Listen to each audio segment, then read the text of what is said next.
اس ادارے کو جو ہے وہ اس کی لیڈرشپ کر سکے. تو آپ نہیں سمجھتے کہ اس سے پامالی بھی ہوتی ہے اور یہ تاثر بھی سامنے آتا ہے؟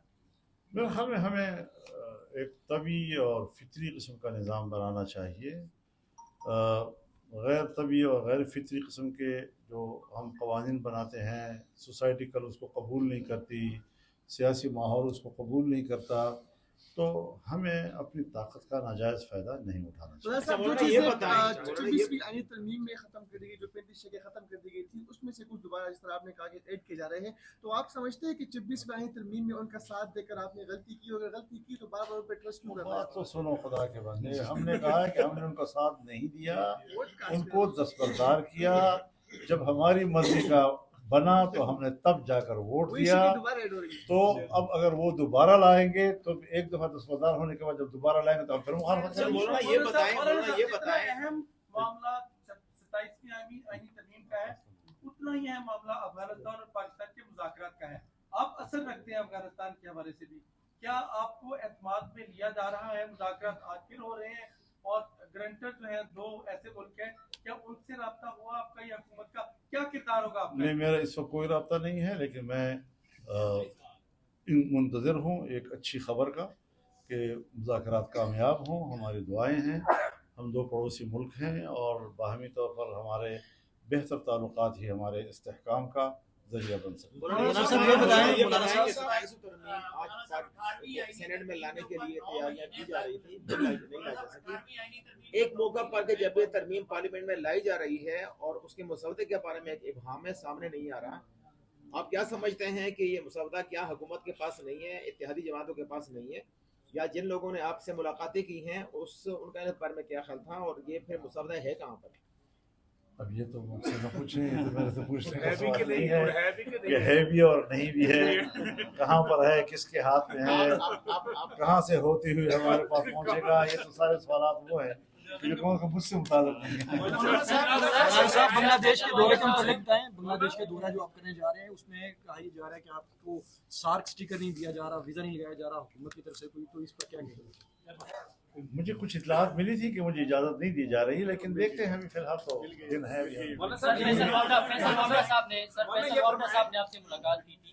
پہلے تو یہ بتائیں کہ وہ کس کا پیغام لے کے آئے تھے، اور دوسرا یہ ہے کہ اگر ان کے پاس یہ مسودہ نہیں ہے تو کون فراہم کرے گا؟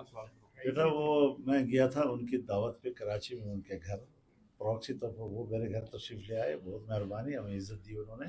اس کے علاوہ کوئی ایسا مسئلہ نہیں ہے. بلاول بھٹو زرداری نے رات کو جو پریس کانفرنس کی، 18ویں آئینی ترمیم کے اوپر 9 مہینے تک مشاورت جاری رہی، پھر اس کے بعد جتنی آئینی ترمیمیں اس کے اوپر مشاورت کا وقت جو ہے وہ کم ہوتا چلا گیا. اب بھی پارلیمنٹ کو جو جس طرح سے 26ویں آئینی ترمیم پاس ہوئی اس میں بھی مشاورت کا وقت کم ہوتا نظر آیا ہمیں. اب جو 27ویں میں ہم کھڑے ہیں اس کے اوپر تو ایسے لگ رہا ہے جیسے آنن فانن آئے گی اور آنن فانن ہو جائے گی. اس کے اوپر یہ کیا جمہوریت اچھا شکون ہے؟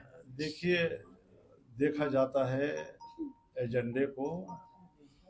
18ویں ترمیم میں کوئی 2 فریق ایک دوسرے کے مقابلے میں نہیں تھے. تمام پارلیمنٹ ایک ہی کمیٹی میں ایک پیج پہ بیٹھی ہوئی تھی، اور جتنی ترامیم ماضی میں ہوئی ان تمام ترامیم کا ایک ایک کر کے جائزہ لیا گیا، اور خاص طور پر 17ویں ترمیم کو مکمل کالعدم کیا گیا. پھر اس کے بعد ان شقوں پر دوبارہ غور کیا گیا اور پورے پارلیمنٹ نے متفقہ اس کو پاس کیا. تو ظاہر ہے اس کا ایجنڈا لمبا تھا اور اس پر وقت زیادہ لگا، اور ہر پارٹی نے اپنا انپٹ دیا، اس پر بحث ہوئی، بات چیت ہوتی رہی. اب جو آئی ہے ابھی 26ویں ترمیم، تو اس پہ ان کا خیال یہ تھا کہ ہم 24 گھنٹے میں ورنہ 3 دن کے اندر اندر پاس کر لیں. لیکن ہم نے کہا نہیں، اس طرح تو نہیں ہوتا. تو 1 مہینہ 1 ہفتہ تک لگ گیا اس کو کسی نتیجے پہ پہنچانے کے لیے. اب جب یہ سامنے آئے گا تو پتہ چلے گا اس کا حجم کتنا ہے، کتنا ٹائم لے گا. مولانا صاحب 2-3 روز قبل جب آپ سے بات ہوئی تو آپ سے ہم نے پوچھا کہ بلاول نے کوئی آپ سے مسودہ شیئر کیا، تو آپ نے کہا انہوں نے اشارے دیے لیکن انہوں نے بتایا، لیکن وہ تو ظاہر ان پکچر تھے. رات کو انہوں نے 1:45 بجے پریس کانفرنس کی اور انہوں نے کہا 243 کے علاوہ سب کچھ مسترد کرتا ہوں. آپ اس پہ کیا کہتے ہیں؟ آپ کا کیا موقف ہے؟ یہ تو ان کے ساتھ پھر بیٹھ کر بات کرنی ہوگی، تھوڑا ان کے موقف کو سمجھنا ہوگا. اور یہ اچھی بات ہے کہ سیاسی جماعتوں کے درمیان اگر بات چیت کے ماحول موجود رہے تو افہام و تفہیم کا ماحول بھی رہتا ہے.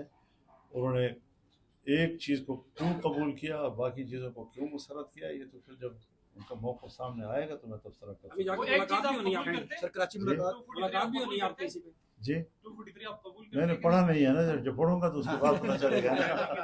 مولانا صاحب یہ بتائیے کہ آپ کراچی جا رہے ہیں، مولانا صاحب آپ کراچی جا رہے ہیں، کراچی میں کیا آپ کی ملاقاتیں ہیں پیپلز پارٹی کے ساتھ؟ یہ کہا جا رہا ہے کہ پیپلز پارٹی کا مشاورت وہاں پہ ہونے جا رہی ہے. نہیں، اگر تو ضرورت محسوس ہوئی تو ضرور ملیں گے، ورنہ کوئی ایجنڈا نہیں.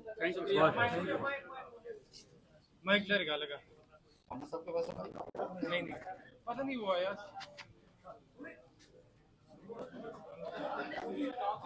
مائک